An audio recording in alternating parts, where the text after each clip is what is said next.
All right, welcome to the Recreation and Cultural Services Commission. I'm calling us to order at Recording 6:30 in p.m. progress. on 10 September 2025. Could you do roll call for us, please, Carolina? Commissioner Elsa, Present. Dean, Present. Vice Kirsch, Present. Vice Chair Mia Nguyen has an excused absence, and Chair Wright. Present. So we have a quorum. Thank you, Carolina. So please stand for a moment of silence and a moment of silence. A moment of silence and the Pledge of Allegiance.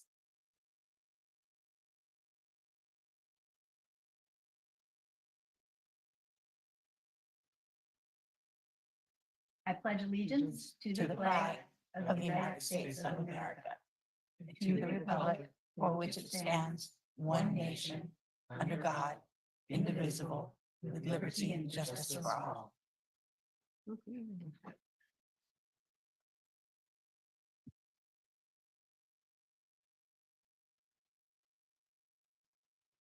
Next on the agenda, Drea.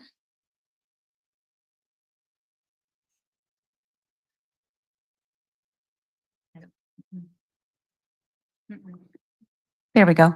I'm Andrea Diallo with the Recreation and Cultural Services Department. Thank you for being here. Thank you for having us. I wanted to make a staff recommendation to make a change to the agenda tonight. And that change, actually 3 changes would be to pull item 4A, the Recreation and Cultural Service Commission to receive presentation on N6IJ local ham radio operations. Also to pull item 8A, Recreation and Cultural Services Commission receive presentation from Sustainable Marina on Food Garden Eagle Scout project and project feedback and staff direction. Also pull 8B, Recreation and Cultural Services Commission receive presentation from Sustainable Marina on Children's Sensory Garden project and provide feedback and staff direction. The reason for pulling these 3 items is that staff need more time to review the processes and procedures. I forgot to ask you earlier, do we need to do a discussion first or do we just go straight into a motion? I believe you can just go straight into a motion. Okay, do I have a motion to rescind items 4A, 8A, and 8B? I make the motion to rescind. Any second? I'll second. All in favor? Aye. Aye. A motion passes. So moving on to 5A, Drea is going to give us information on the all-inclusive playground reveal day celebration. Yes. So now we're going to pull up the first.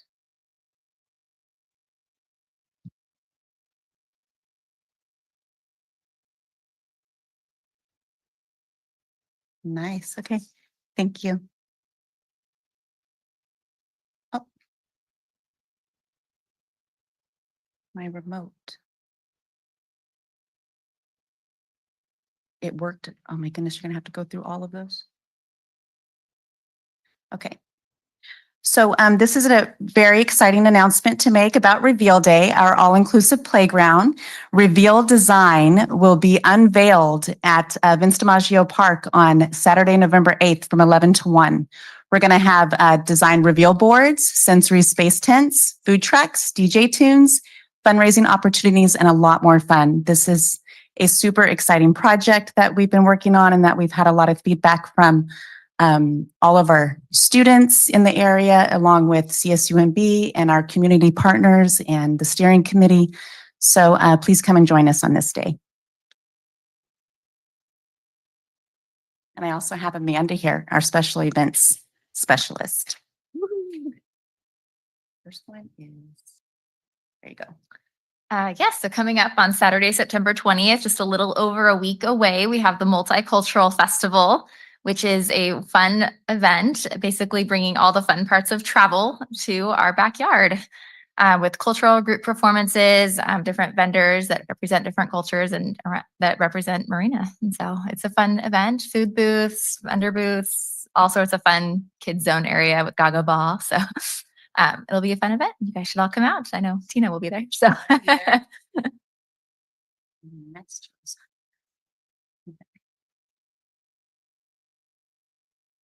Which one? Just talk about. Oh, okay. And then on Saturday, October 18th, we are celebrating Marina's 50th anniversary.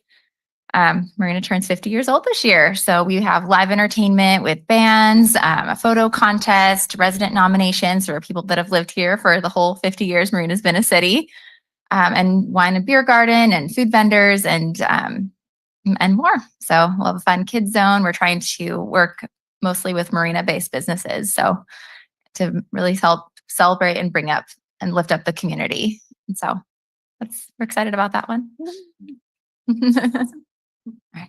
Can I ask a question? So I just want, for the record, the diversity celebration is at Vince DiMaggio Park. Yes, I'm sorry. And It then is the anniversary is at Vista del Camino. Okay. So we're shutting down the street between Grocery Outlet and Wells Fargo. Thank you. There's more. And yes, October is a busy month for recreation. The day after, on October 19th, Sunday, we're having our second annual Halloween dog event. There'll be a costume parade and other dog related vendors. So if you got a four-legged friend, come on out.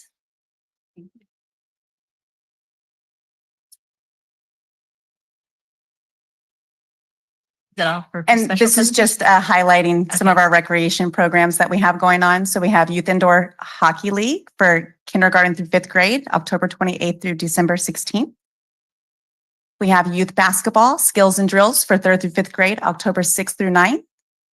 And junior high basketball, skills and drills, 6th through 8th grade, October 6th through 9th. So parents can go online in our Civic Rec software and sign their children up for those programs. Okay. Now we're going to other action items, and then we'll have our city manager come up. Actually, after I'm special sorry. announcements, we have communications from the floor. Oh, I apologize. Thank you. So thank you, Amanda, Andrea, for the special announcements. Are there any communications from the floor? Okay, so there are no communications from the floor, so I will close that. And now we are ready to go to action, other action items. And we start with Lane Long is going to give us a update on the Sea Haven Park project. And that is part of mine. That's the same one. It's right after the junior high basketball. It's good to talk to you, Chair Reich, and the rest of the commissioners here. Don't come very often. Drea is doing a great job filling in for Andrea while we're actively recruiting for our director position. Carolina and Amanda are great. And if you have any questions, just ask the staff and they're there for you. So I wanted to talk, update you on Sea Haven Park. Or I shouldn't say Sea Haven Park. City Park at Sea Haven, and Drea is going to talk about that later on about a process to name some of these parks. And so this park has been designed and ready really for a couple of years now. It's completely funded. With our development agreement with the developer is responsible to build this park. And we've been working with the developer for over a year now, trying to get him to move forward with building the park. And there's just a lot of complications that we have not been able to, it has not moved forward. In the meantime, we've already paid for half of our park equipment. It is already, the playground equipment is built. I just got an email from the playground company, and they're going to be shipping it out to us. And so we're going to store it at our courtyard. Playground equipment actually takes 2 years. There's a 2-year backup. The company we use, Compan, it's very high demand, the playground equipment that they do. So it's really nice park. So playground's there. So we've been working with the developer and trying to figure out a way to expedite it. And we have a way that we think that we're finally going to be able to get the project moving forward. But just want to let you know, it's designed, it's funded, and we're just working out some obstacles with the land developer. We think that we have a solution that we can move forward on that really soon. I did want to get some feedback from you. This park, actually.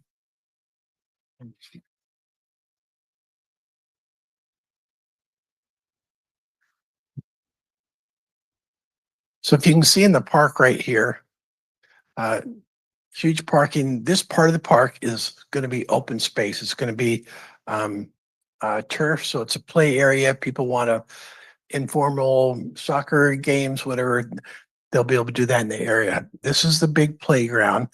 We'll show you a little bit more detail about that. And I think you've seen those pictures over here. This is where disc golf is around in this area. And we have pavilions and eating areas. And right here is 4 scheduled pickleball courts.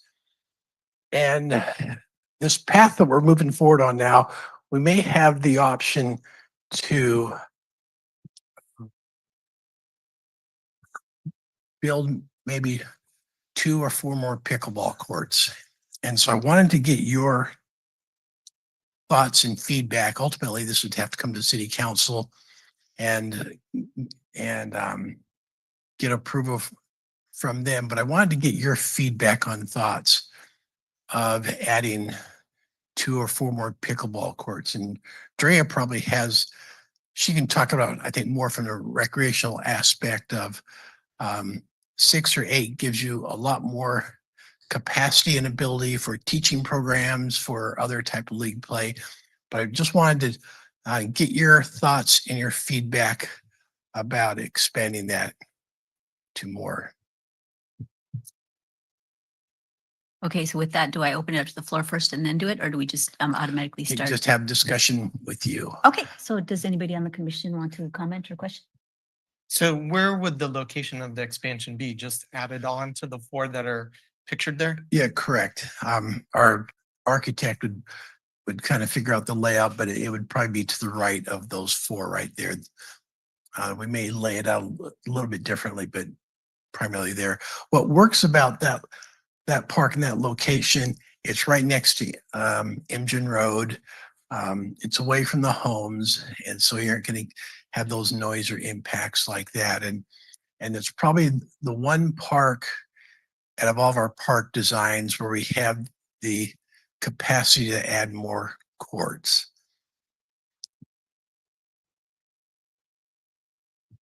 Do you have any questions, comments? Go ahead.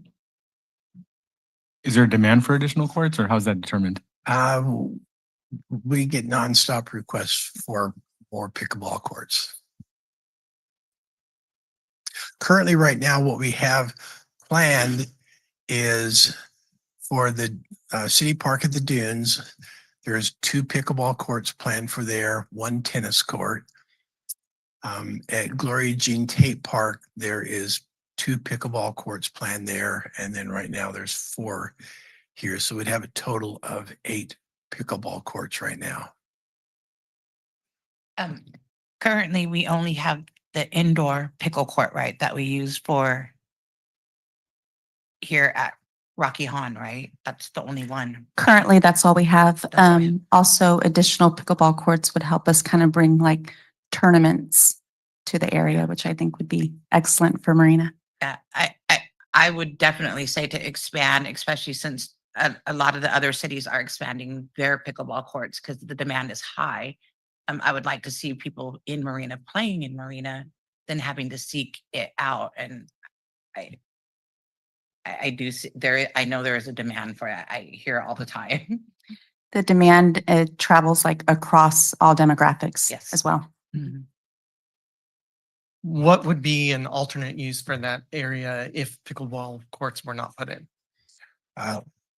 Really no other use. It would just stay open space. just stay There's open nothing else space. that would be planned or could be planned there. Right. And most of that is going to be left in natural type area. It's not going to be grassed or anything. Just another general question, can they be multi-use? Like if it's a pickleball court, can it be designated to be something else? Can they be interchangeable for different things? Generally not. I mean, they're kind of sized for pickleball courts. I would lay them out for that. People have talked about, can you do court and stripe it for tennis and stripe it for pickleball. You can do that. You get into conflicts then of the majority of the users going to be pickleball users, and they're going to, and as we talked to other jurisdictions, that kind of just ends into conflict. I will say that when our aquatics, our recreation center gets built, the big area indoors, it's programmed for a lot of uses for basketball, volleyball, other court uses, and it will also be striped, I believe, for 4 or 5 pickleball courts that can be programmed at various times for internal play. We think there is a huge demand. We just don't have the capacity right now. We're finally starting to get them built. And we think we have a little window here. We don't necessarily have the funding, but wanted to get your thoughts before we took it back to the city council. So, I play pickleball, so I'm all for expanding it also because there's been a request in the past to have a place that they can do tournaments. So I'm opting into expanding it. Anybody else? Can you point out where drinking fountains and restrooms are located in this park? Yeah. Actually, yeah, go to the other slide then. That's the playground. No, I think you're gonna have to go back to that first one. It is really, let's see if I can blow it up with my phone.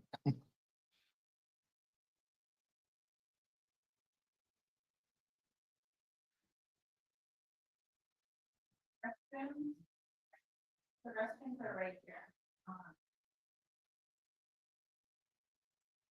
Yes, for numbers. If we expand the pickleball courts, is there a plan to put a drinking fountain over there with that many people? It hadn't thought Breaking about other that, but parts. that's something we could certainly look at. Kind of like that one at where the pump track is, because that's pretty nice. That's a good thought. Okay, any other questions? Guys ready to make a decision? Do we make a motion or, oh, You can make a motion or just give direction that you're definitely would be interested in supporting that idea of more courts, and then would definitely pass that on to the council. okay, I forgot to open it up to the floor. Did anybody on the floor want to comment or question? I just have a question about parking. Can you go When we talk about tournaments and potentially doubling pickleball, would you need to add more parking spots? That's a good question. Originally, the developer wanted to value engineer and took out about half the parking lots, and the council's direction was, no, we aren't going to value engineer out that. So there really is a ton of parking lots. And so I think, I guess it depends on the tournament play, but I can't remember how many, but there's a lot of parking way beyond what we need for the park. And then you have the streets all surrounding the park directly is parking potentially would be available. Any other questions? Shall we go to a vote? I think it would just be easiest to say, coming down the line, do you want to expand or not? I would support expansion of the pickleball courts. I also support the expansion. I support it. And I do. So sounds like we want to expand those pickleball courts. Great. That's exactly feedback that we needed. Again, it goes to the council. We got to look at funding, but at least wanted your thoughts and your feedback on that. So thank you. Do you want to just segue into the next one?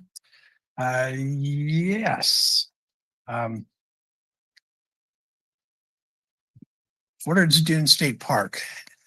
Now, one of the things that our general plan, this is the general plan from 2020, one of the things that it talks about is the importance of improving our access to the coast and marina. And as you know, our access is very limited. We can access the coast at Fortard's Dune State Park. We can access it at Marina State Park. You have where Highway 1 goes under the underpass from Del Monte. There's an old little road. You can climb up there and go up over the sand dunes and drop down. At the Sanctuary Beach Resort, you can walk through their parking lot and there's an access point there. And then at the end of Dunes Drive, there's another access point, but it's a quarter mile. All of the access points, if you are in a wheelchair, mobility impaired, hand walker, elderly, you cannot get to the beach in Marina. And that's a challenge. And so there's a state department called the State Coastal Conservancy, and they have grants and funding available to help with properties in the coastal zone. And so a couple of years ago, we called them and asked them if we could schedule a time that their staff could come out and walk with us and look at our sites and see if we could work with them on potentially getting funding to improve access. And so they came out about 18 months ago, and we showed them the 4 major access points. And when they looked at it, they said they liked the Fort Orange Dune State Park the best. And they said they would work with us. They gave us funding where we hired a consultant that helped us put an application together to provide better access to the beach from Fort Orange Dune State Parks. We put the application in and they accepted, they approved it, and we got almost $900,000 grant to go through all the environmental work on how to access the beach. So it's not making the improvements or anything, but it's just going through the environmental process. And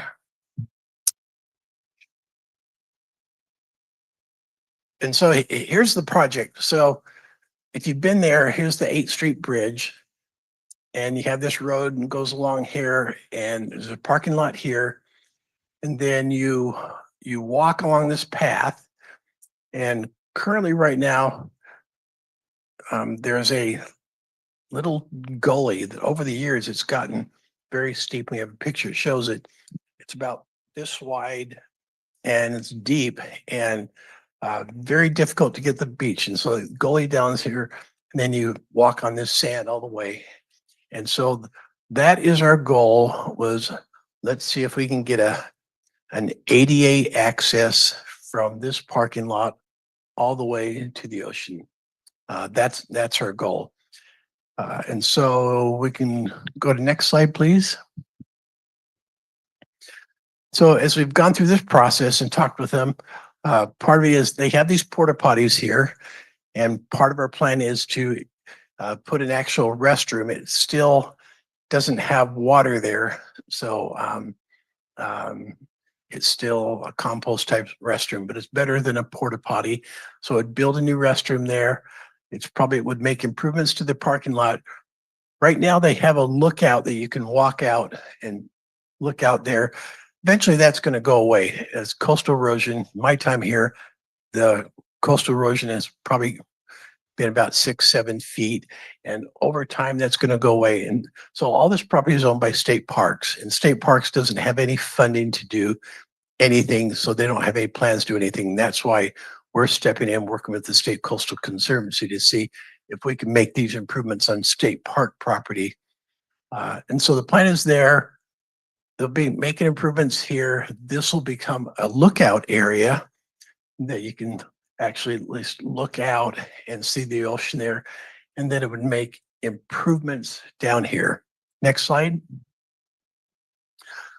So our staff has been working on that. That's going to help highlight. Next slide. Actually, go back. Go back one more. As we have been working on this for the past year, we've been down there a lot. A lot of people, and it's a very narrow thing. If you're walking here, you're walking in the roadway. There's no separate path.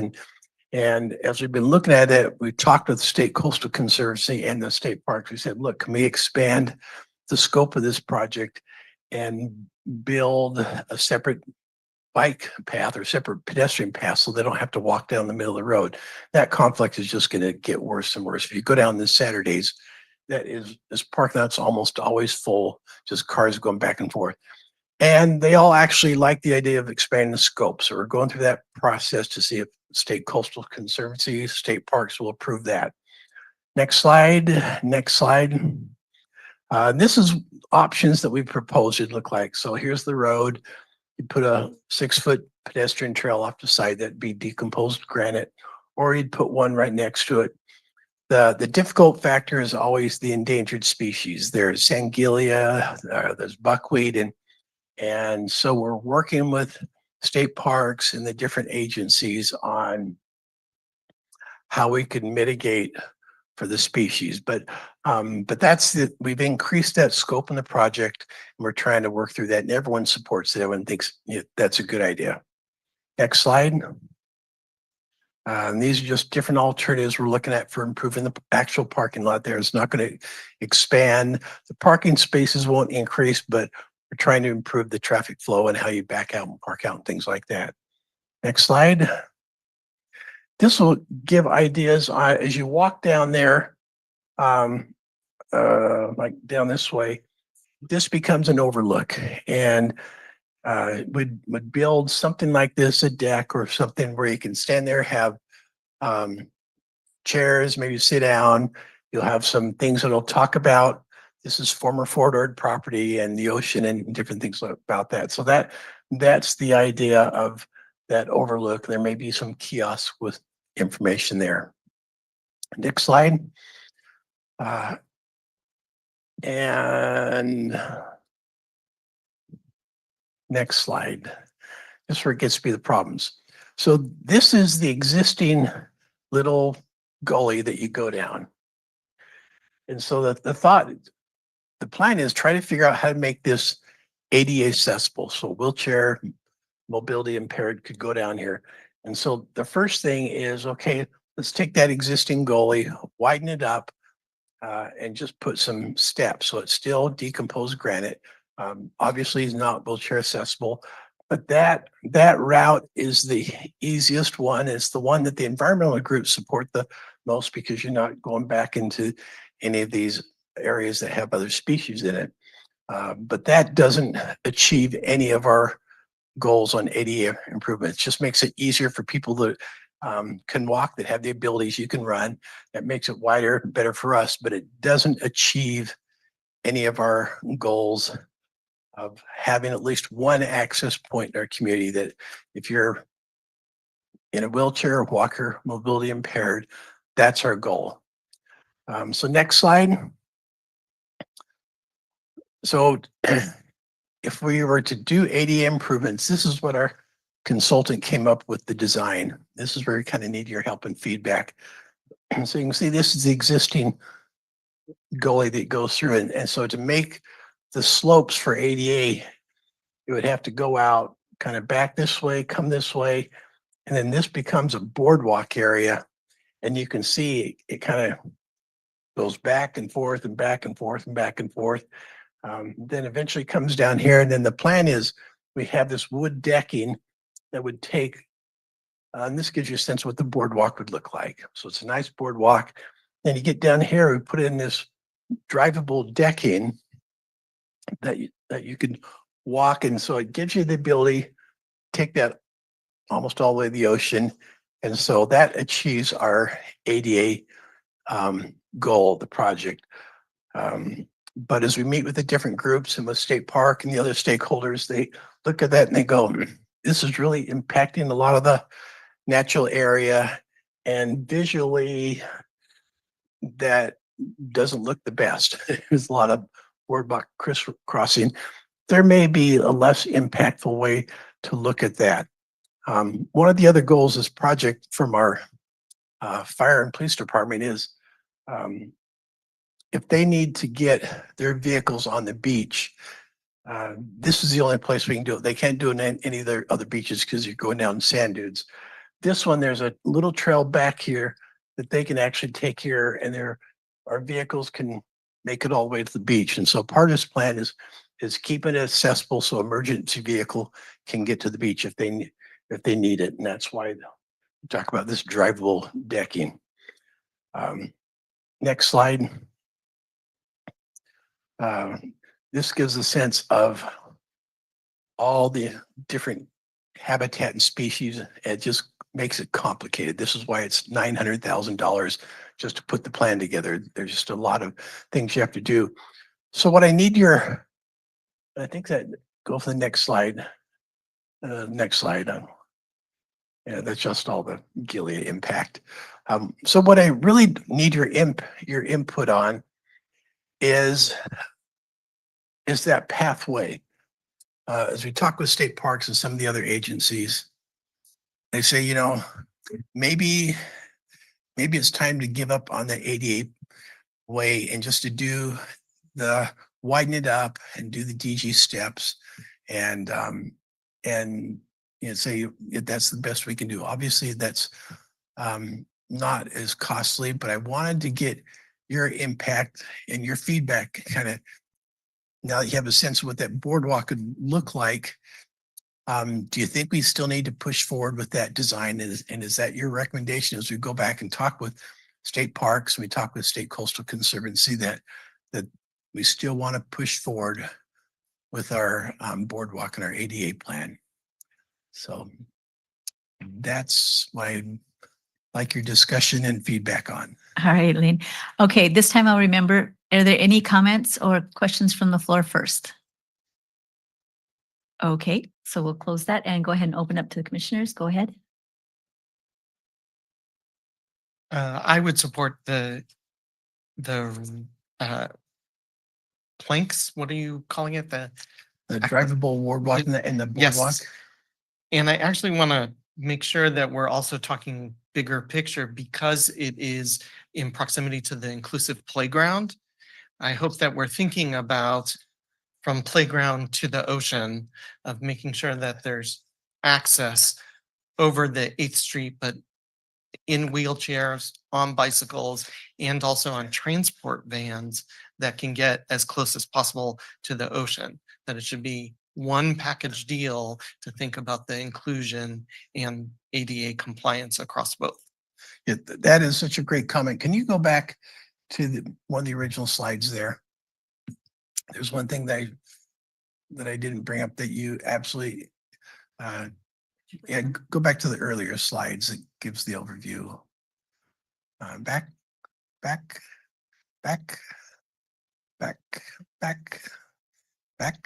That one right there. Commissioner Wise, Kurt, you bring up an excellent point. This is where our all-inclusive park is going to be. We're actually working with MST because their future surf line is going to be down here, and they're actually making improvements on the path here. They're making improvements on this bridge. This bridge, it's a Caltrans bridge. It's narrow. They're not going to enlarge the bridge.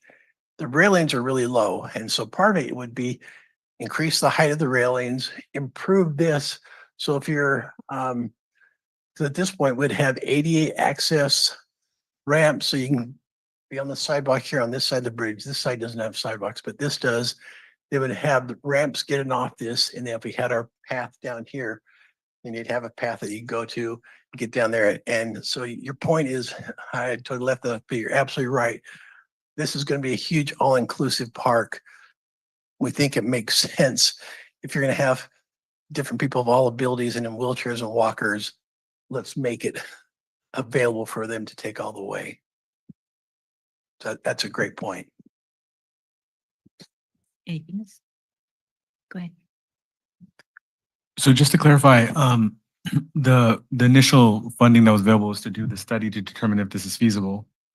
And so if we move forward with that boardwalk, maintaining it, does that go to the state, or would that be the city responsible for maintaining that accessible pathway? So those are the discussions we're having with state parks and State Coastal Conservancy. They have said, once we have the plan in place and approved, we'll go back and they'll support a second grant to build all the project. And so that will come from state parks or from State Coastal Conservancy.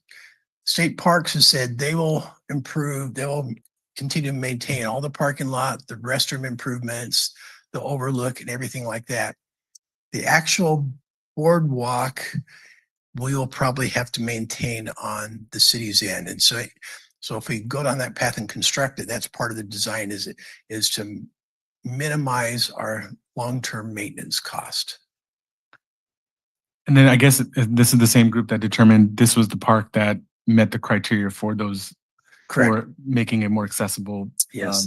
Be- Yeah, Park. so, yeah, that's why this was the site that State Coastal Conservancy said they liked this site, that they understood long-term, this would really improve access to the beach.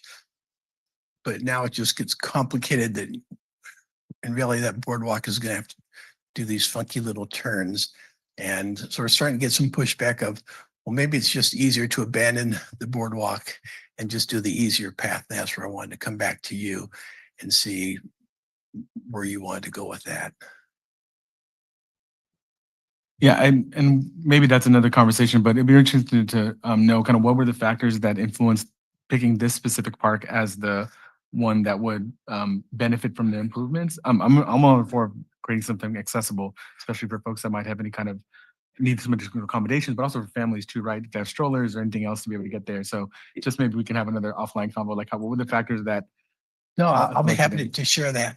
And you bring up a great point because we've been going down there a lot on weekends looking at as we've been evaluating this. And a couple weekends ago, I was down there and you're absolutely right. Tons of families with strollers and wagons and little kids and they're on their shoulders and they're lugging their wagons and you can't take the strollers and so yeah, the design would absolutely make it easier for those groups. The reason that State Coastal Conservancy liked this site, the Marina State Beach, coastal erosion is going to take that beach away. And so they don't want to make any improvements that long-term, it's not going to be there. Right. At the end of Dunes Drive, that's over a quarter mile long walk. They said that one wouldn't work. We looked at the one at Lake Circle where it kind of goes up there and it was too much going up the sand dunes, too much going down the sand dunes. And so they kind of ruled that out. It's not that they couldn't do it, but they liked this one, met their criteria the best. Cool. Thank you for that. Yeah, I am actually for accessibility as well, especially since we do have an all-inclusive park and we are one of the few parks next to the beach.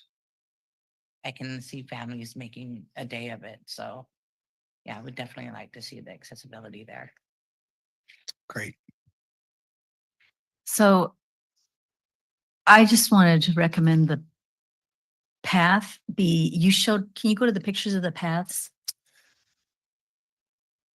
Where it showed Yeah. like kind of one next to it and the one kind of with space between it and the road?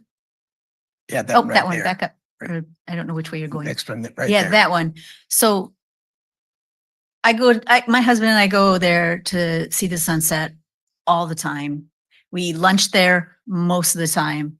And one of the biggest things is that road is always packed with people in the evening after sunset. And not just that, but when they're walking on, if the sidewalk is right next to the road, people will park on it because the parking lot gets full. And so they're parking already in the foliage that's supposed to be so endangered. And so honestly, the best choice, in my opinion, is that one where you've got some foliage Little and buffer then you there. have the trail for walking on it. And then also, since the sidewalk is on facing the ocean, the right side of the bridge, it makes sense to me to have the trail on the right side. And also the parking lot's on your right side. So they would just go all the way through on the right. The next thing, path on other side of road, offside, not next to it, got it, cut, sorry. Cutting through, oh, so the one with the switchbacks going down the hill. One of the biggest things we find trail building on Fort Ord with the mountain bike crew is that you have the switchbacks so that people will go back and forth and it's not a straight down the hill trail, so it's more sustainable. What option is there for people who don't want to walk back and forth, back and forth? Is there going to be a straight through piece as well for those that don't have those needs? Or is it going to be, because all I can envision is people jumping off those things and just walking straight through on the dirt or on the dirt anyway. Great point. Go to the next slide. I think, and we'll make sure that's designed. That's a really good point. Boy, we came to you guys.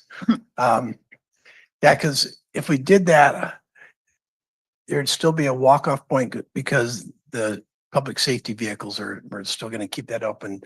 And so they could definitely still design it so you walk off here and you could come down straight that way if you didn't want to do the boardwalks. But that's a good point. We'll make sure that that is part of that design.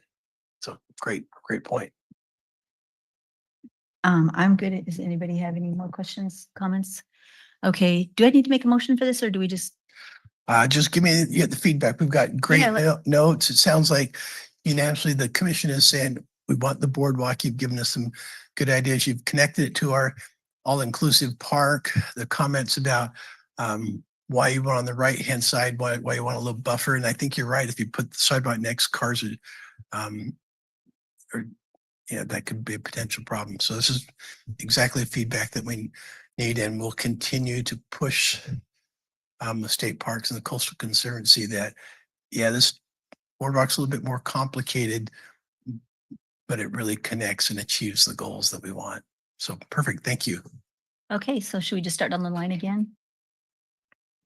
I'm in favor of the ADA compliant boardwalk as well as the right-hand separated pathway. I'm in support as well. I'm in support as well. Yeah, I think we're all in. Great. Thank you. Okay, next we have Drea. Imogen Parkway artwork. Yes, so I'm going to go ahead and review. Oh, let me straighten myself up here. I'm going to go ahead and review the Imogen roundabout artwork that we'd like your feedback and suggestions on. See if it's being headed in the right direction and you like the artwork that will be presented. So the concept artwork for Imogen Parkway roundabouts will touch on cultural diversity, military history, natural habitats, and recreation. The first is the cultural diversity. I don't know if you can read that from where you are.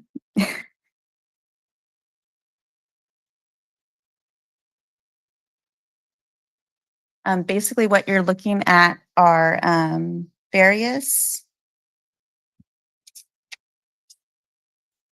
art pieces that they're creating so that as you're driving along those roundabouts, you're greeted with pleasant artwork along the roundabouts along Marina. So we'd like your feedback on if you think this is going in the right direction, the artwork. Are you able to view it, to really see it on your screen right there? Yeah, we have Okay. it on our screen. Okay, Are you fantastic. going to explain it all or? I can give you a little bit more. Do you know what Corten steel is? So it's a rusted steel. And so it doesn't age over time. It's already aged. And so if you look at the size of these and that puts it to scale, so that's the size of a car. And so each roundabout, we're looking to have 7 to 9 pieces of artwork. And you can see how tall they are. They're 7 to 12 feet tall. They'll be lighted, so they're even lighted at night. And they're Corten steel, so there's no maintenance on it. And we kind of wanted your feedback on these different components, like of the diversity. So the diversity, they talked about the different cultures, the flowers of these different cultures around the world. And so they're designed, and part of the design, it has to be structurally designed.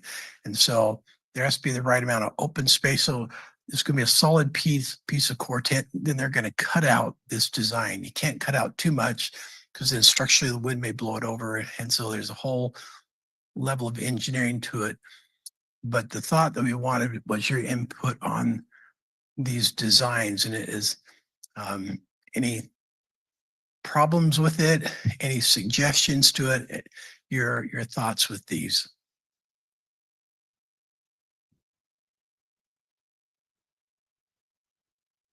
Okay, so this is the cultural diversity slide, and then we have the military history.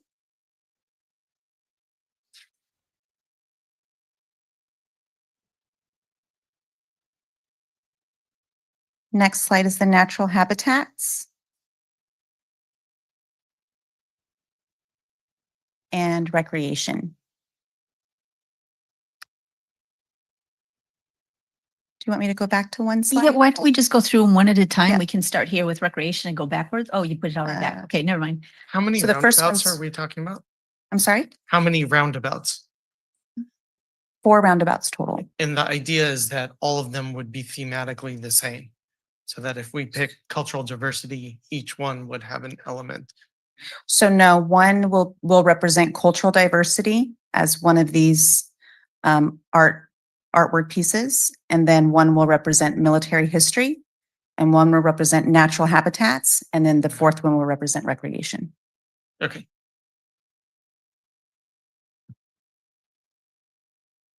Do you guys have any comments or questions about any of this before we go one by one through these, or? Okay, I think it would be really helpful, Drea, if you would explain the cultural one, because when you guys told it to me, it was so cool. Can you do that, or? I would need some assistance with that because yeah, are you okay to help me with that? It just makes it more, I don't even have the word for it. Awesome, I Yeah. guess. The diversity is an important part of our community. Yet when you look at the history of our community, especially when it goes back to Fort You Ord, are as it welcome. laid out the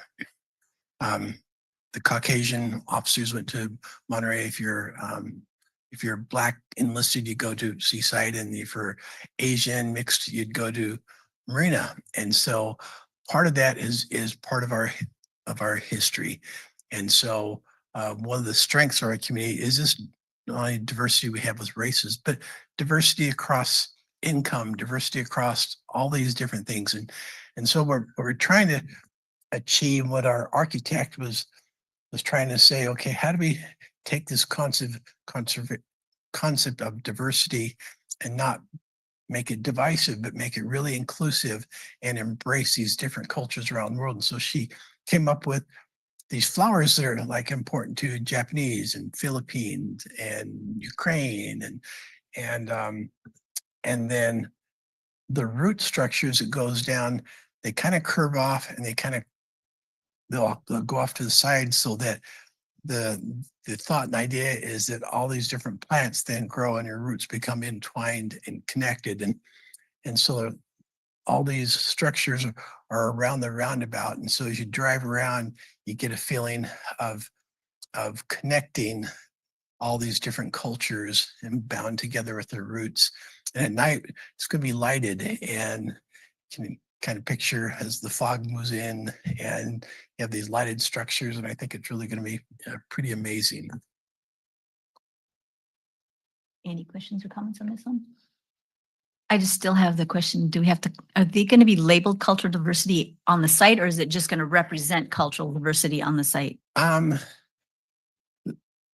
We're figuring out that the architect is working because these are big roundabouts in the road, so people can't be walking into the roundabouts, but we're trying to figure out a way that we will have a write up maybe off to the right where the pathway is, that'll talk about the theme of that roundabout and the different elements, and we'll have it on our website. So the intent is to have a write up somewhere that will explain the history and the thought and the theme behind each of the roundabouts. Okay, do you guys don't have anything to say? Okay, you want to go to the next slide then? I just have Oh, one go ahead. comment. Go ahead. I think if there's a way to be able to explain specifically the cultural diversity in the way you just shared it, I think the other ones you can look at the artwork and kind of understand what that means. But this one specifically, where we're representing native plants and things that might represent different cultures, how that gets conveyed, that message gets conveyed, so it doesn't get lost. Because when we look at cultural diversity, and then we also look at natural habitats, Good point. you know, just to make sure we're honoring, to your point, how you shared and explained it, I think would be helpful.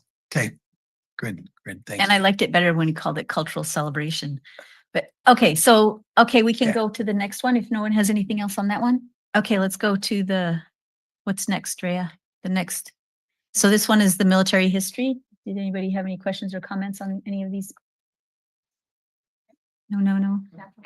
Sorry. Go ahead. Back Can up. you go back to the military? So it looks like all the silhouettes are male. Not that I want to diminish the contribution, but it'd be nice to get a little That's thank you. acknowledgement That's the for feedback. all the we're- service women as well. That is, thank you. And I might point out that we're missing the signal corps, but that's okay. That's exactly the feedback we're looking for. That is great.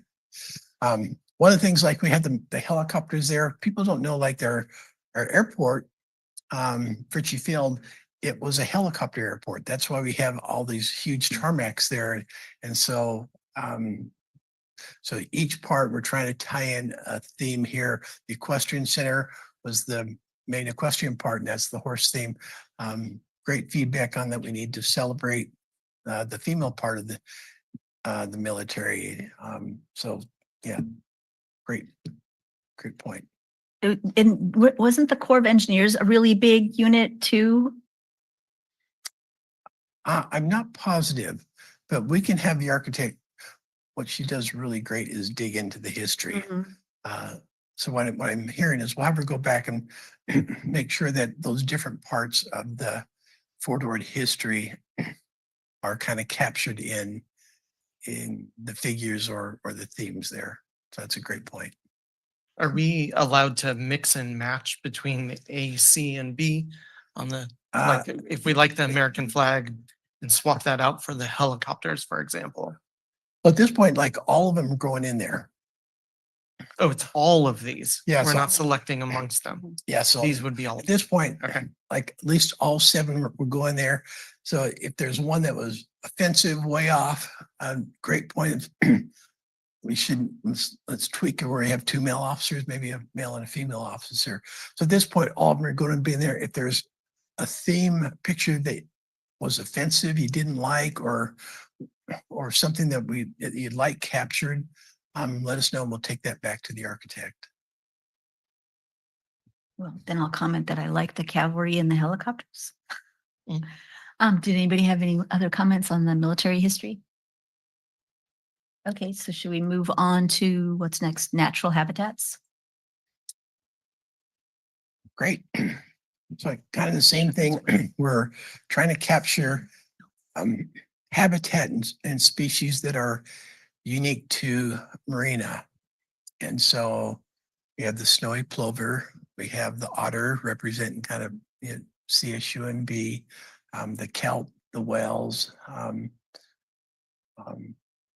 We want to be sure we're on the right track. Is there something with the natural habitat that you can think of? And even if you don't have any thoughts tonight, but if you think about later on and you have thoughts, let us know. But we want to make sure that we're kind of going in the right direction with these. Okay, did anybody want to comment? Okay, go ahead. Maybe seeing some more land animals that we have certainly in our area, the badgers, for example. Great. We have lots of coyotes, something, our turkeys. Actually, Turkeys of Marina. that is If we put them on the great. roundabout, we'll never be able to get away from them. So that'll be great. Actually, people would love a turkey. Exactly. So, that's exactly where we're coming to you is these thoughts and ideas. Turkey, badgers, foxes, yeah. Because you're right, this is very heavy on the plant type species. And I think you're right. People they would get a kick out of a turkey. Yeah, so like maybe in slot B, instead of the sea otter and the kelp forest, we could have the turkey and the coyotes. I especially love the dunes at sunset because you would not believe how many people go there at sunset. Yep. Okay, did anybody else have any more comments or questions? Go ahead. Yeah, I think also it's similar to what Rob mentioned. We had this conversation when we were talking about the all-inclusive park and the things that were represented there to make sure it's also representative of Marina. And so I think if we think about it from the same perspective, Okay. then this should also include things like the turkeys or the coyotes, things like that. And if there's any other trees that are unique to Marina, I would include it. I would probably say maybe just have it highlighted or even more prominent, but yeah, I agree with Rob. That is good, because I'm not sure that we really are highlighting it necessarily trees in there, so that's a good point.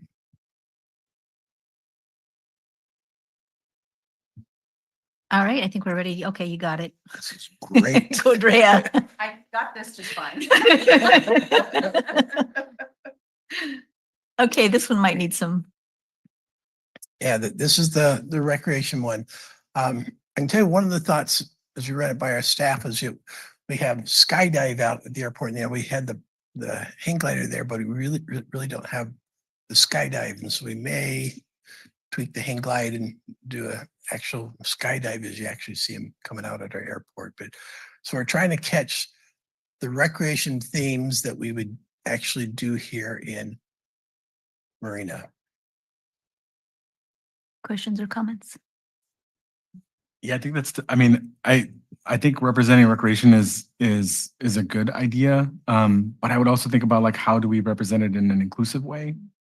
So for example, like things like paragliding or even skydiving, those are things that will require somebody to have the resources to be able to do those things. And so Okay. what would it then be to be able to take, to be able to enjoy the recreation side of Marina without necessarily having to like have the resources necessarily to do it, right? And the second thing is too, we just had a conversation about the beach and making things accessible. None of this shows anything about accessibility or any type of diversity within recreation. And so I think that might be another thing to consider too, of like, how do we represent that? Because we just had we're dedicating a whole Right. boardwalk to it, right? And so how would this represent that in a way that it shows that recreation is for all? Great thought. We're going to have to work with our architect with that. That's an excellent point. I also noticed that many of the pictures are people doing things by themselves other than the beach walk. And I think we would benefit from having images either of a family or even a couple. That Marina is not for solo recreation, but includes doing stuff together. So if there's a way to capture some of that, I think it would be useful. Even if we have to sacrifice some of the images to show just families hanging out, I think that would be useful in terms of the imagery that we want to cultivate. This is amazing feedback. This is exactly why. And I do have a question about the bike. Is it biking on the road or is it biking out on the trails? I think it's on a trail. Because it's a road bike on the On a trail. trail. Yeah, so Okay. We'll yeah, talk- and I love the idea of adding more than one person in there. I can tell you that my 6-year-old granddaughter mountain bikes with her grandfather, and she is now up to a 5-mile ride out on Fort Ord. So, Oh, you so know, like maybe. we have that pump track so we could, put kids and adults on bikes too. Great. Just great feedback. Yeah, I think if I'm putting on my my toddler's lens, when they look at it, they know exactly what it is, right? And so I think like having more families represented, even if it's families walking with their dog, which is something that we do see it out of Yeah. Fort Ord, I think would be really more inclusive. And then also thinking about that recreation for all piece of it. Love that.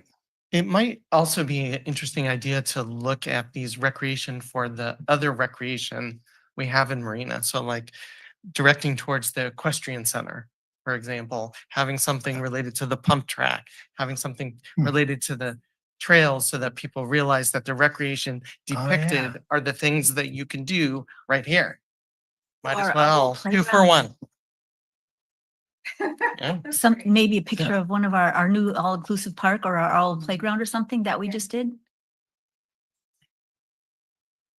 Okay. It's okay to say it.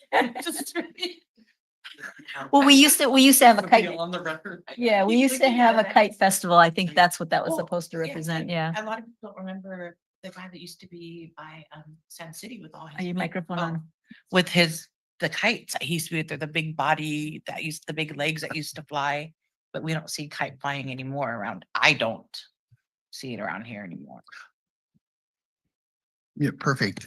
So I'm hearing a lot more family oriented tied to our recreational activities, and adding those, we probably need to delete some, and kite is one we'll look at deleting. So that is Okay, so it's been great. we don't vote on anything on this. It's just, it was giving you feedback on each Yeah, individual. we just need Okay. your ideas and feedback. This is exactly what we need. These great thoughts and great ideas these are going to be so much better with your input. So thank you. All right, thank you, Lane. Drea, let's get to naming these parks.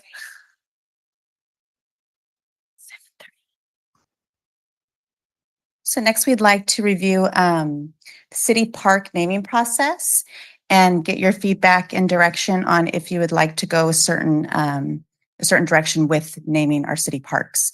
The priority parks to name are Hilltop Park, City Park at the Dunes, and City Park Sea Haven.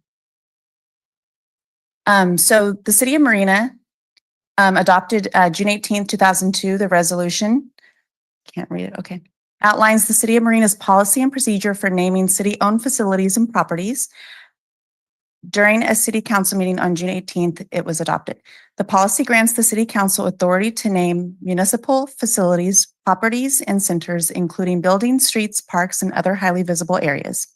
It encourages public support through naming opportunities, typically tied to donor gifts or significant contributions, but allows for exceptions under extraordinary circumstances. So the key points of the policy is to establish a criteria for naming the city park. So encourage public support to name city facilities and properties. The names should reflect function, geographic features, tradition, or honor individuals and organizations. Specifically, only under extraordinary circumstances should facilities and properties be named without a gift or significant in-kind contribution. And then it also points out the procedure for naming. So, which includes proposals submitted to the city manager, designee, review. A review committee may be used. The city manager then forwards the approved proposals to city council for final approval. And this entire policy ensures thoughtful, meaningful, and confidential naming processes. So we would like your thoughts and suggestions on the city process, on how we can actively engage the public. Some ideas that I just added here to get to start a process.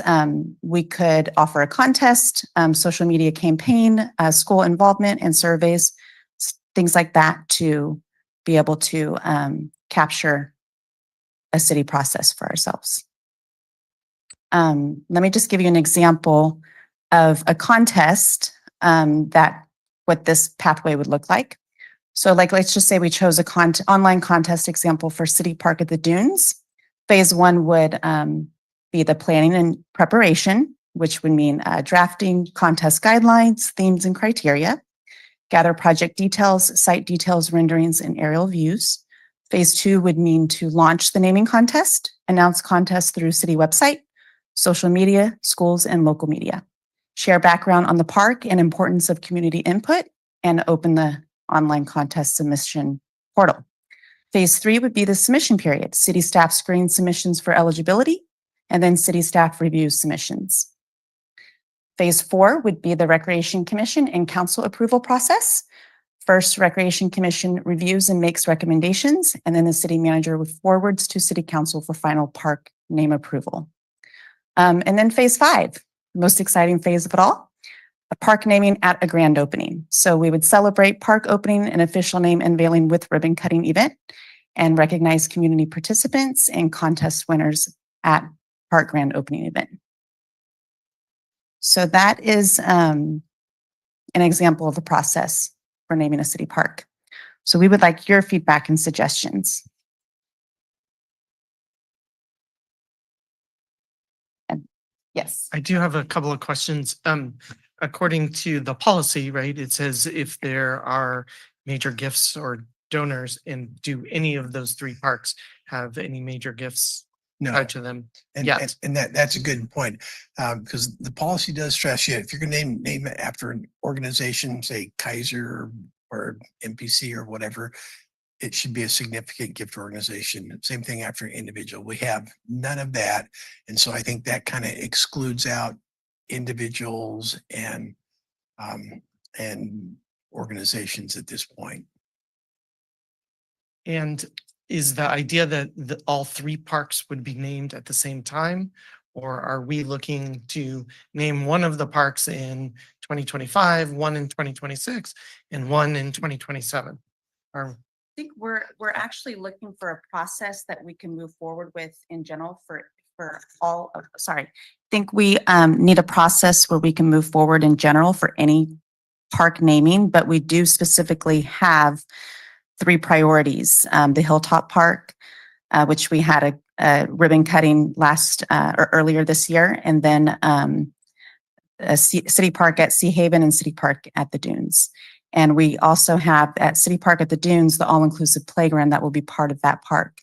So we do hope to be able to name that at the unveiling of those parks. Well, the goal is, and we don't know, be good from thought on your end, do we want to do, say, all three concurrently, or do we want to just do one at a time? But we do know before we get them open, we want to have the name ready for the park so that when it's open, we'll have the official name. And so that's kind of where we're trying to get your thoughts and your feedback. And really it's on the process, because according to the policy, if people submit things to me, I want I want the Recreation Commission involved in this process. So we'll submit it, we'll gather it, we'll look at it for what names, whatever meet the criteria. But at that point, I want to forward it on to the commission and have you guys look at it, vet it, and come up with your what your top recommended priorities, and then we'll kind of forward those on to the council. But outside that, we really want to try, as Dre kind of gave some examples, we really want to try and figure out ways to engage the public. I want your thoughts and your ideas on engaging the public. Are there different ways? Is this too broad? Do you want to just do a big survey and have people vote on a survey, or have a big community meeting and talk about it? Just brainstorm any ideas and thoughts. And is the city soliciting any donors for naming rights to any of the parks? Not at this point.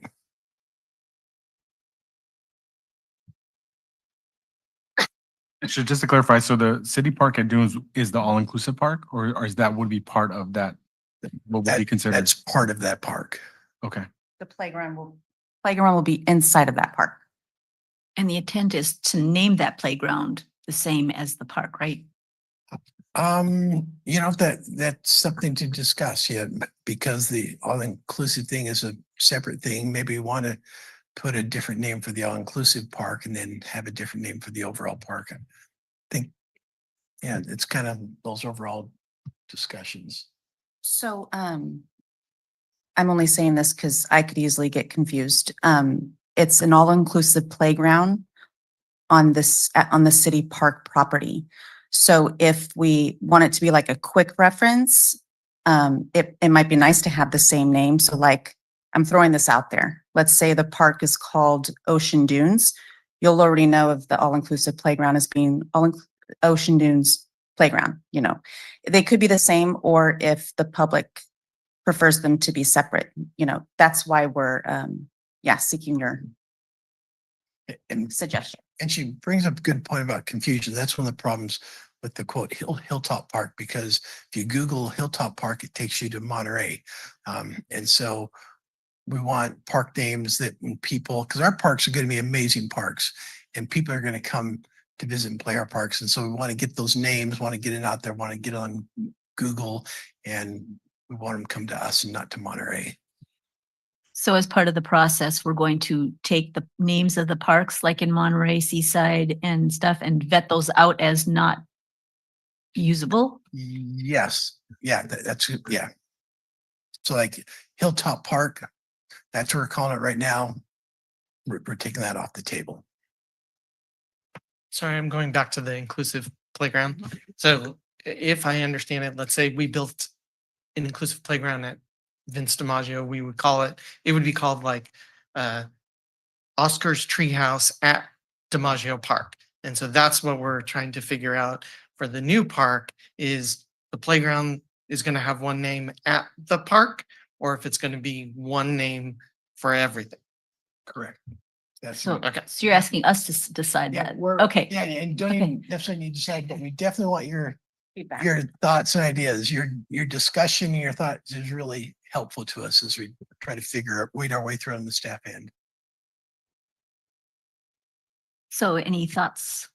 So I do have thoughts about staggering the process. And also to solicit opportunities for donors to provide funding in order, obviously, to endow or support one of the parks or all three of the parks if we can get large donors. And so I think I would be in favor of looking at the one that needs a name first to move forward on that with one process and then evaluate whether that process was successful before we move to naming another one of the parks. Because that would then give us a kind of a broader chance to make good decisions and have a good process for naming all three of the parks. So at the city park at the Dunes, we'll have the all-inclusive playground and we will be having sponsorship opportunities to donate and sponsor specific aspects of that playground. So that'll be a great way. That would be a great way for us to evaluate the process. And I actually think of probably the greatest chance we have for a donor for the parks would be the all-inclusive park. Then would we put the stipulation on that we don't want it to be a person's name, that we would like it to be something more related to, say, the ocean or the theme of the playground or? All good questions. And going back to the policy, so try not to name it after someone unless it's a significant donation. So like the all-inclusive park, got our newest estimates back, it's closer to $2 million. So say if we were to get a donor to come forward and say, put it 500,000, $1 million, then I think we'd come back to the commission, to the council and say, okay, we got a major donor significant gift. Do we want it, if they want to name it after their family or whatever, yeah, then we would bring it back and see if we wanted to do that. If that is not a threshold on what a significant gift is, I think that's how that would play out. Do we need a policy in the city of how much of a donation comes with naming rights of whatever Yeah, it is? we don't have it, and I don't think we want to focus on that right now. We get very little donations from the community with the recreation aquatic center. As that gets moving along, we're content. We're still trying to get donations for that. And we have other parks down the road. These parks are all fully funded. And our goal is, let's try to get through a process, get them named. We're going to have other parks down the road that if you want to really focus on that aren't necessarily fully funded, that might be better opportunities to try for funding there. I agree. I think as long as we can, if there's a priority list for which one, and then trying out how we can engage the public, and then also too thinking about the different ways we can engage the public. So it could be online, however we want to decide to do it. So I like that process of like, this is what a contest would look like. So I figure like that part is really vague about what engagement looks like from the public. And so I think if we can have some more like how many folks are engaged and have some type of conversation around that would be helpful. I honestly would like to see the all-inclusive playground garner possible names from the school children, because they already drew so much stuff and have invested into it that it would be nice to have them have buy-in for the name too. So there is the opportunity for parent or guardian to go online Civic Rec and purchase a picket, and they can choose to put their child's name on that picket. That's one opportunity already for sponsorship, and then they're able to see. Well, I See wasn't that even in talking the- about sponsorship. Yeah. I was just talking about, we went to Yeah. the classrooms and had them draw these pictures.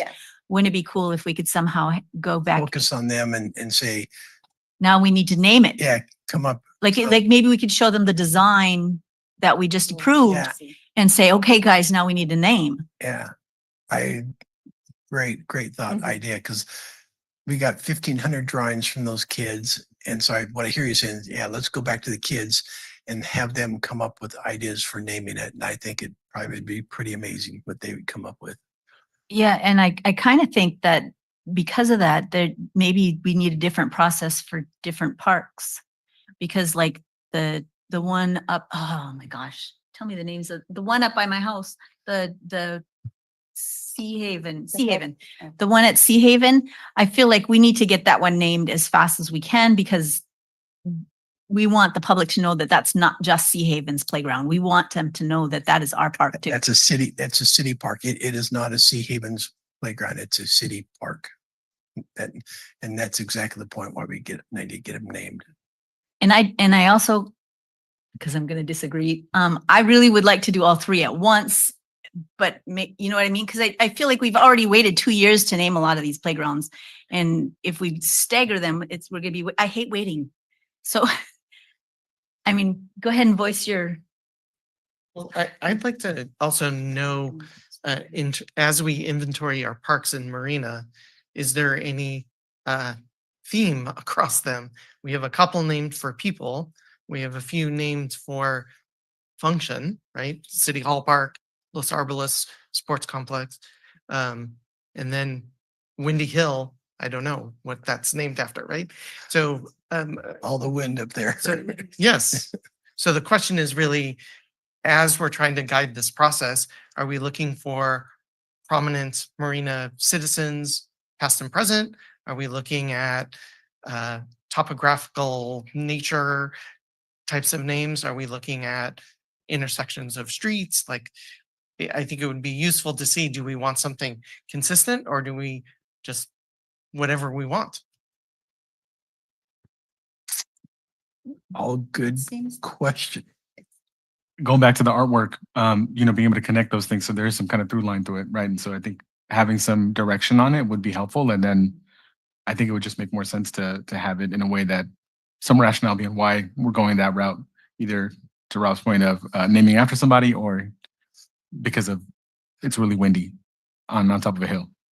So maybe we can go back and do some homework on our end and develop some themes and thoughts, and then come back to you at your next meeting and see what you think about those. I think we can do that.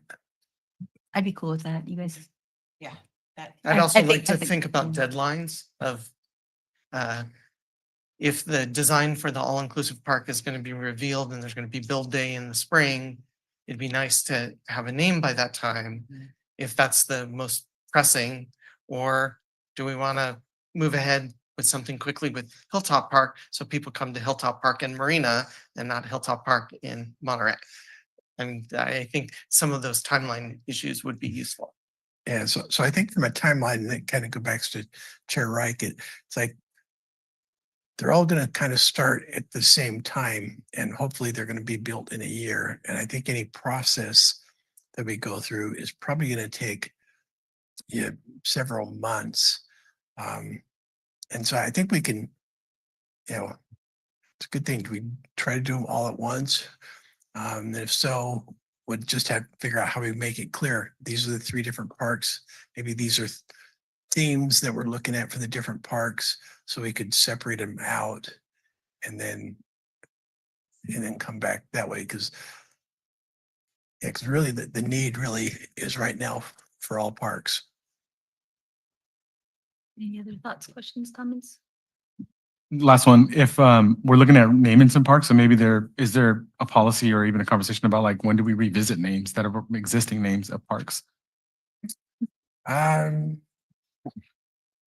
No, I don't think we have a policy for visiting existing names, but that would be a great topic we could put on a future agenda and have you give us your thoughts and feedback. I think what we're achieving tonight, I think what we're really trying to do is we're really trying to engage the commission more and really get your thoughts and your direction, your feedback. Tonight has just been phenomenal with your ideas, and that's exactly what we want to try to do in the future. So we'll add that to a future agenda topic.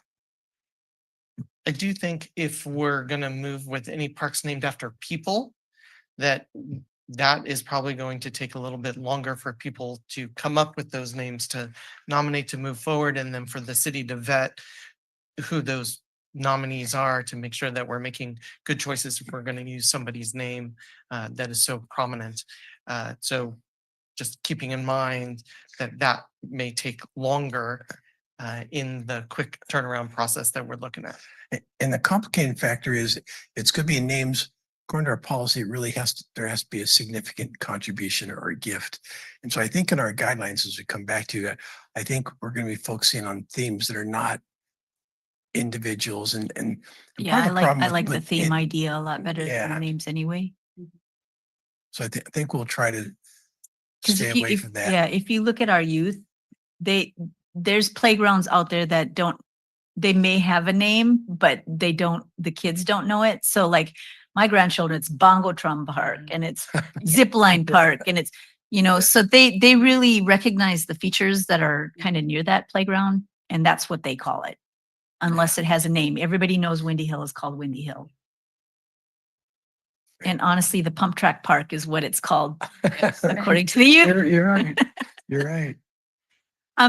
So what would we be recommending going forward? To just, So I think what I've heard is you definitely like what we've talked about is really engaging the public. And you've talked about the contest and surveys and setting up stuff like that. So we want to make sure that you like that idea. So I think we've heard that loud and clear. So we'll definitely focus on that. Involving the children. Involving the children for the all-inclusive park. We'll develop some themes so we can at least help guide the process, come back with you on the themes for their different parks, and then probably figure out a kickoff event and how we want to start and really engage the community. And it's kind of what I've heard. when we did the going into the classrooms to draw the pictures, then what did we do at that? We showed them their pictures at the event. Yeah, we had it was the all-day event, so they went in all the classrooms during the day, and then at night we posted them up in the community center, and they came in. On the monitor screen. And so They they were given the cards to hold around their necks. Yes. So we had such a huge turnout from that. If we did a naming event where we went to their classroom that Same day style. and then that night picked it, that would be like so fast and so quick, but wouldn't it be kind of cool? Would it be doable? I think that's very doable. Yes. Because then they could have another lanyard that says, make sure you come to this thing and find out the name of it. The problem with that is going to be on a process. Ultimately, it's the city council that Good point, decides. good point. So I don't want to back the council into a process, but I get what you're saying is we're trying to get. No, it's no, exciting, yeah. and so But I think that trajectory makes sense of going back into the classrooms and saying, here's what the park's going to look like. Here's the theme. What would you call this park? And then to look at all the names, and we could look at it and then Yeah. forward the top 5 to the city council. Yeah. City council could then vote out of the Yeah, I top like 5. that. I like that a lot. okay, Yes. good idea. Same concept. Okay. Awesome. Anything else? I think we're done. Okay, what's next on here? Okay. Okay, we are moving to commission comments, reports, information. Do any commissioners have any comments or anything to add? Drea, did you want to do One more thing. Lane's gonna explain. You didn't know it, but you were just coming to your. Dan's gonna get up to speed on all these. So, if you go by, Gloria Jean Tate, it's like a war zone right now. It is. Every part of that park is under construction. One of the things that was really coming out amazing, and we talked early on in the design process, was the entrance from Cardoza. If you drive by and look at the entrance there, it is you can start to envision it. And it's a gorgeous entrance to the park. Now the bad news is going through the process, going through our utilities, Marina Coastal Water District, they need a new wastewater pump station. And so it's going to delay our park development and park opening process. And so the parts in red are where they need access as they're constructing and building a new pump station. It's going to be where the Scout building's at. It's on that little road next to it. And so all the other green parts, they're under construction right now. In the next month, you'll start seeing pickleball courts, basketball courts poured, and the entrance coming in. The playground, I think, will start installation in January. And so we think all the green area will be ready to use by April or May. That's the thought right now. We'll come back and talk with you a little bit more on do we want to stage the opening. So let's say if we get the playground in, we got a safe place that people can access the playground, and it's ready to go in February. Do we want to open up playground, let people play it? And then as we open up the other elements of the park, we think that really by April, all the green areas will be ready to access the pump track through the whole process. Like there's a couple weeks that they couldn't access it, but that's open and it'll be open the rest of the time. Then we think all the rest of the red areas by September, that will all be completed. So that's just kind of an update on where things are with that park.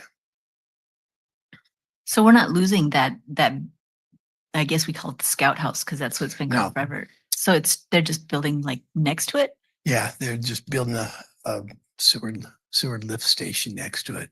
And lift station requires sewer lines being run through the whole area, and that is just kind of delaying the project. And you said the green stuff by March? March, April, all the green should be ready to open. The playground could be ready to open in February. And then we'll probably in your meetings then talk to you about, do we want to just try to open up the playground if it's able to open, or do you want to wait till April when all the rest of that's open? And we don't need to make that decision, but that's kind of what we want you to think about. We'll at a later meeting talk with you about that and get your feedback on that. I do have a question about the pump track as well. We fixed the drainage in all of it, but the bikers are asking, what about the spots where the pavement is it's not the pavement that's okay, you know what I'm talking Yeah, about. it's the wood chips that are not the wood chips, but I know what you're talking about. It's like degrading, and so what eventually will happen is the tar is going to start collapsing. Do we have any plans to fix that? We're talking about it. Okay. The ultimate plan would be to asphalt everything. That's a huge cost. And Right. so we're trying to figure out exactly the issue. We don't want it to continue to crumble down. So is there something we can do, some type of. So when I get asked, I can just say the city is aware of it Yeah, and they're working. Okay, cool. Any other questions for anybody else on this? All right. And I think we have one more, don't we? The aquatic center. And it's gonna be plain. Unless you have a. You thought. Did any of you see this presentation at the council meeting last week? So I'm going to blitz through it really quick. And then So that the council, we've approved the final design and now we're just making tweaks, but so next slide, we'll just go through. If you have questions. Yeah, if you have a question, go ahead and just jump in. It'll make things a little quicker. So you just go through. So we have the recreation center side. We're not going to call it the sports center side. It's really going to be a recreation center because it's more than just sports. It's really all recreation activities. Then the middle is the connector building. That's 2-story. And the left is the aquatic center part. You're going to be able to access it from the front and the back. The landscaping they're doing is beautiful. It's really pretty.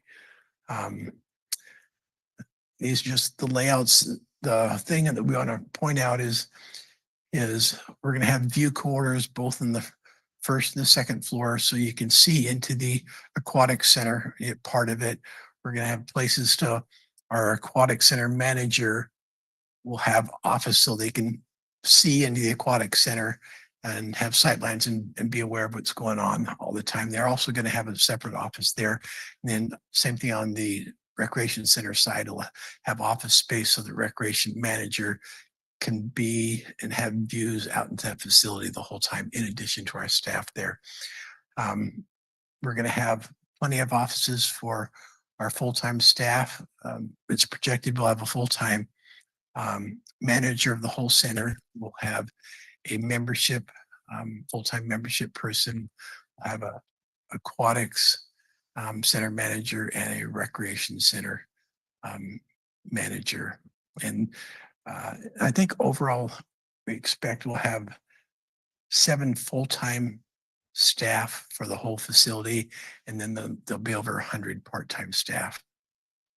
An important part of the whole project, and we're working with consultants who've been working with them for several years, is it's being designed so that we're maximizing the programming so the operations will break even or be in the positive.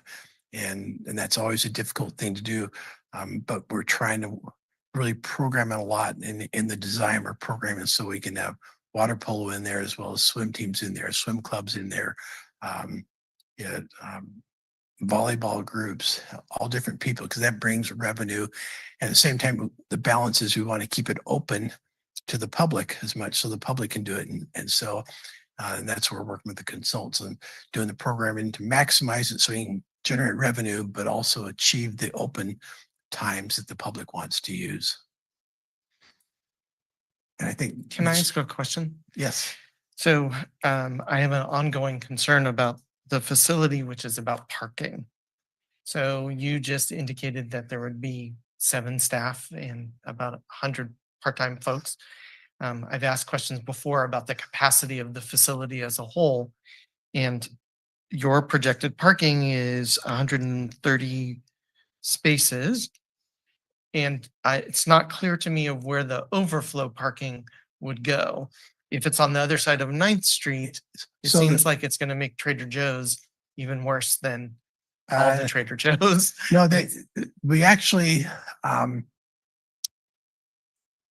the parking right here will be actually sufficient to handle the demand. What I want to show you.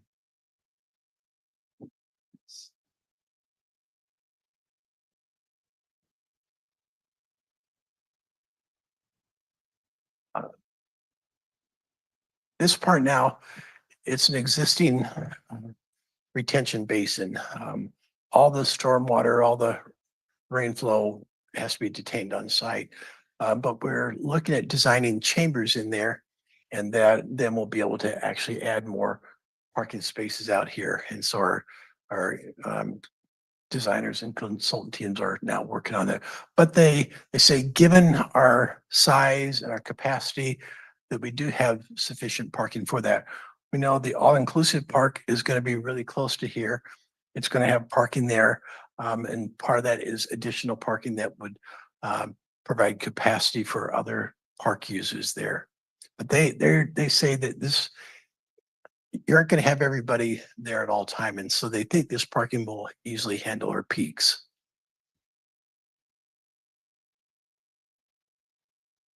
What's the capacity of the facility?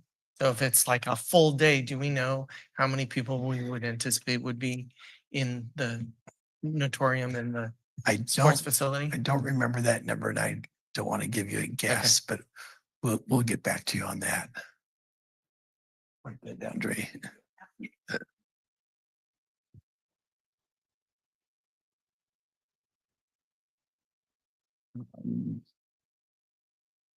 This gets to be the fun part. So as you walk in, and this is really part of the color scheme that they're trying to do. So as you walk in, that's going to be the main lobby, the reception area.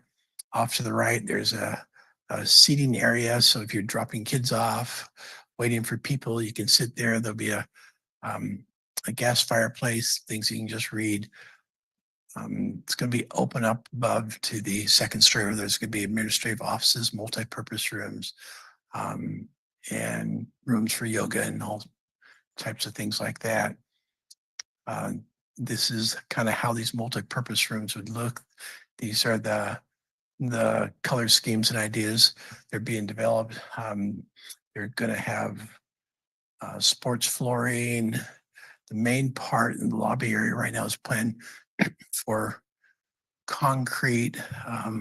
It's going to be colored up and looking nice. They're still kind of working through that. I think you've already seen the aquatic center. There's not going to be an aquatic center like this in the region. We think that's going to be a huge draw. It's a draw for the seniors, and I want to highlight. These are the fun parts. So this is all zero entry water, so perfect for babies, young kids, parents, families. This play structure is going to be really fun. These are therapeutic pool areas. These are features where you're going to have water that shoots down. So you can be sitting here and water can shoot down and massage your back. Therapy pools around here. This is going to be a current pool. And to give you a sense of the size of this, you look at it now, it's kind of small. And it's like the current pool is going to be bigger than this room here. So it's going to be a nice where you can just float around. They're looking at options maybe to put a little deviation in there. But it's really going to be a fun component. People will be able to do therapy rehab areas.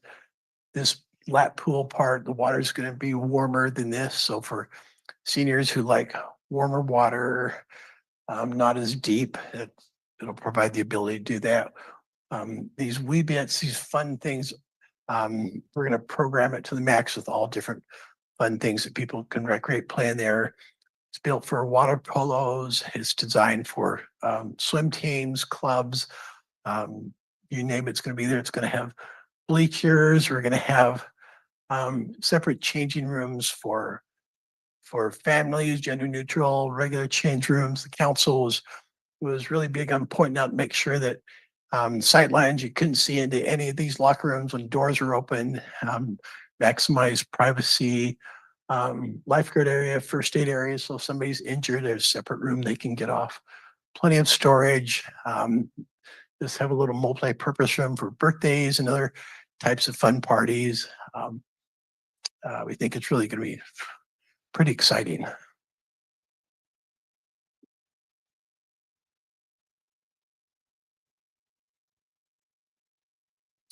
Picture of it. This will give you a sense of the design like in the restroom. So really nice tile designs, nice covering rather than, just open pipes and figures underneath. It's all good. It's going to be a really designed nice pool. Our architects have done a really nice job. This will give you a sense of just all the different use in the recreation center side. This will it's programmed for basketball courts, volleyball, pickleball, badminton, the flooring surface that's going in. So there's a roller derby league that in the past couple times a year wanted to be able to hold events here. And so it has the capability to handle that. We have old roller skates there. Still looking at, that's a possibility, but functionally we can have roller skating if we want to do it. I just go Where originally the design, we're trying to do the walking track on the second floor, but as our structural engineers looked at the structure of the building, it couldn't handle that load. And so we had to move that down to the main floor, but there'll be plexiglass that'll protect it. And so there'll still be a walking track. I think they said 10 laps is a mile. We think that'll be a nice feature, but that'll give you a sense of how it feels and the colors on the inside. That's kind of how it look on the outside. This really is the design. I think that's the timeline is the process that the council approved is we're doing what we call as a city construction manager at risk process. And that means that the design team has designed it to a point. Now we'll go out and bring a construction manager in who will do this final design work with the architects so that the contractor can give their input into the final design, what materials work, how we can make it more cost effective. And the process really requires that person give a guaranteed maximum price, and that helps us in our cost control of the project. And so that's the process that we're going to follow. At the council meeting, well, the trades, they brought a proposal that the council requested us to bring back is really requiring project labor agreements that would require that all the trades come from local trades. There's pros and cons with that. The council gave us direction. We're going to work on that, and that's going to come back to the city council for final decision. That project, we think the final design will be completed before the end of this year. We expect the construction manager to be on board by the end of this year and be under construction early next year. They estimate 12 to 18 months, and the project will be completed. At this point, it's $42 million. Council set aside the funding for that. Going through as construction manager at risk project, we're going to design it to fit within that budget. We have contingencies already built in, so we think we're going to achieve that. I won't put any more at that. So any questions on that project other than we're so excited about that. Will it be open all at once or in phases, like the sports side before the pool? It'll be all at once. All at once, everything. Yep. Anything else? Okay. Woohoo, we are done. Okay. Okay, so so then we're done with that. The adjournment, there's no other business, right? I just better double check. Okay, so I want to thank everybody for being here. We ran a little longer than we're used to. Our next meeting is November 5th. And if there are no objections, we will adjourn this meeting. I have no objections. So this meeting is adjourned at 8:13 p.m.